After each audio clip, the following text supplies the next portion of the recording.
Here comes the conclusion of the lesson, and in that we can see East India Company, they are transforming their trade, they are transforming themselves from trade to territorial colonial power. They are starting colonial power, and the same time they are starting some of the new technology here, and we can see that train, like the different services they started here in India. And they used the steam engine, that is new technology, especially steam engine.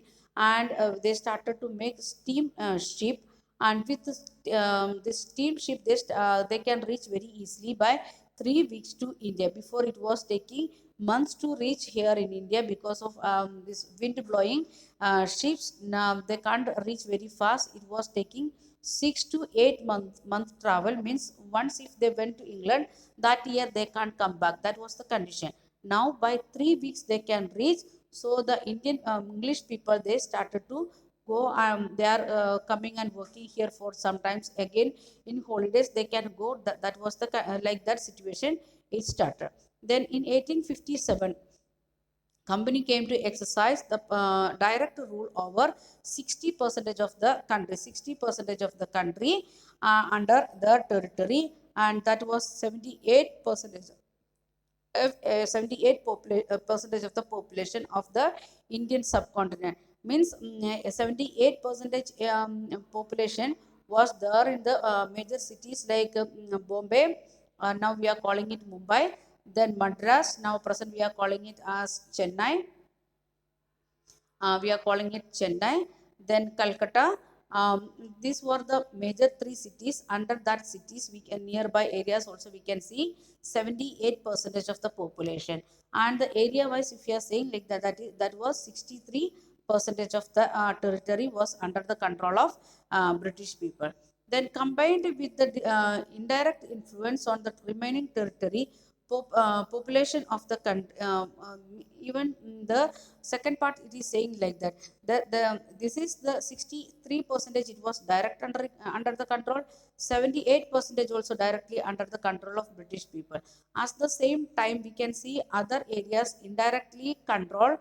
That's why we can see all Indian subcontinent was the under the control of under the control of British people. Means directly or indirectly they was getting, directly or indirectly they was ruling India by 1857. That time only Indian people started to fight against them. Or after this first fight, revolt of 1857, they made it more strict rule over Indian people. And we can see that one slave trade in South Africa, because it is also started in about what we are discussing here. And that people came here in India also. Then who started that slave trade, that we let us see. Slave trade in South Africa, the Dutch trading ship, when they reached in the southern Africa in 17th century, and they started slave trade there in 17th century. Means 18 onwards they started slave trade from Africa. The people were captured. They are captured. They're chained and sold in slave market. When slavery ended in France, that is 1834, and that time there was 36,774 privately owned slaves at Cape, located in the most southernmost tip of Africa.